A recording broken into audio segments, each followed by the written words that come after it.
বাংলাদেশের রাজনৈতিক অস্থিরতা ও আলোচিত আদালতের রায়ের মধ্যেই ঘটে গেছে আরেকটি বড় ঘটনা, যা দেশের সার্বভৌমত্ব ও ভবিষ্যৎ অর্থনীতিকে সরাসরি প্রশ্নের মুখে দাঁড় করিয়েছে। চট্টগ্রাম বন্দর এবং পানগাঁও নৌ টার্মিনাল দীর্ঘমেয়াদী চুক্তিতে বিদেশি প্রতিষ্ঠানের হাতে তুলে দেওয়া হয়েছে, যার বিস্তারিত শর্তাদিও প্রকাশ করা নিষিদ্ধ। 17 নভেম্বর সোমবার শেখ হাসিনার বিরুদ্ধে রায় ঘোষণা এবং ধানমন্ডি 32 নম্বরে হামলার চেষ্টার ঘটনায় যখন দেশজুড়ে উত্তেজনা, ঠিক সেই সময়েই অন্তর্বর্তী সরকার নীরবে সই করেছে দুটি গুরুত্বপূর্ণ আন্তর্জাতিক চুক্তি। কেরানীগঞ্জের পানগাঁও টার্মিনাল 22 বছরের জন্য দেওয়া হয়েছে সুইজারল্যান্ডের মেডলগ SA-কে।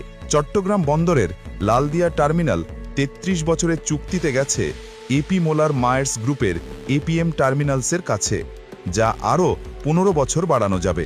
দুই চুক্তিতেই যুক্ত রয়েছে নন ডিসক্লোজার অ্যাগ্রিমেন্ট, ফলে শর্তাবলী প্রকাশ করা যাবে না। এ কারণেই স্বভাবতই প্রশ্ন উঠেছে, আসলে কি ইজারা দেওয়া হলো নাকি গোপনে বিক্রি করে দেওয়া হলো? সরকারি ও বন্দর সংশ্লিষ্ট একাধিক সূত্র বলছে, এটাই শেষ নয়। এনসিটি টার্মিনাল, বে টার্মিনাল, পতেঙ্গা টার্মিনাল সবকিছুতেই বিদেশি অপারেটর নিয়োগের প্রক্রিয়া দ্রুত এগোচ্ছে। বর্তমানে পতেঙ্গা টার্মিনাল পরিচালনা করছে সৌদি বিনিয়োগকারী প্রতিষ্ঠান। পরিকল্পনা বাস্তবায়িত হলে চট্টগ্রাম বন্দরের মোট কন্টেনার হ্যান্ডলিংয়ের প্রায় 60% বিদেশি প্রতিষ্ঠানের হাতে চলে যাবে। বিদেশি অপারেটরদের মধ্যে রয়েছে সংযুক্ত আরব আমিরাতের ডিপি ওয়ার্ল্ড, ডেনমার্কের এপি মোলার মায়ার্স্ক, সিঙ্গাপুরের PSA ইন্টারন্যাশনাল।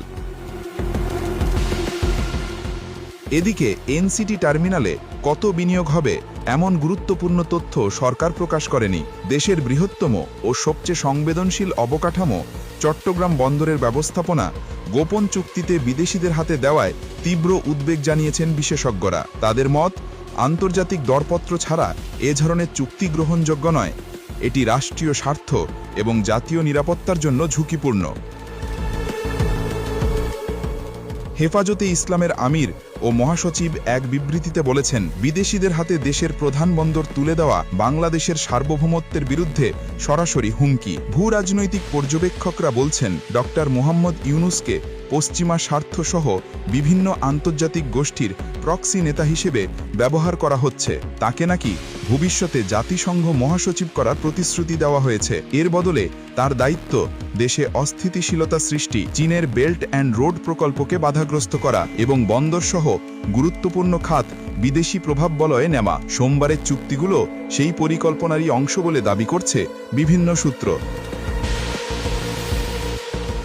এভাবে দীর্ঘমেয়াদী ইজারা, গোপন শর্ত, বিদেশি অপারেটরদের একচ্ছত্র নিয়ন্ত্রণ, দেশের অর্থনৈতিক স্বাধীনতা ও সামরিক নিরাপত্তা কাঠামো ভবিষ্যতে গুরুতর সংকটে পড়তে পারে বলে মনে করছেন বিশ্লেষকরা। তাদের মতে, একটি অবাধ ও গ্রহণযোগ্য নির্বাচন ছাড়া দেশের স্থিতিশীলতা ফেরানো সম্ভব নয়। ভূরাজনৈতিক প্রতিযোগিতায় বাংলাদেশ যেন কোনো শক্তির হাতিয়ার না হয়ে পড়ে, সেজন্য রাষ্ট্র ও জনগণকে এখনই সতর্ক হতে হবে। দেশের বন্দর, অর্থনীতি ও সার্বভৌমত্বকে ঘিরে এই বড় সিদ্ধান্তগুলো নিয়েছে একটি অনির্বাচিত অন্তর্বর্তী সরকার, যে সিদ্ধান্তগুলো দশক জুড়ে দেশের ভবিষ্যৎকে প্রভাবিত করবে। শর্ত গোপন রেখে বিদেশিদের হাতে বাংলাদেশের কৌশলগত বন্দর তুলে দেওয়ার ঘটনা এখন জাতির সামনে সবচেয়ে বড় প্রশ্ন।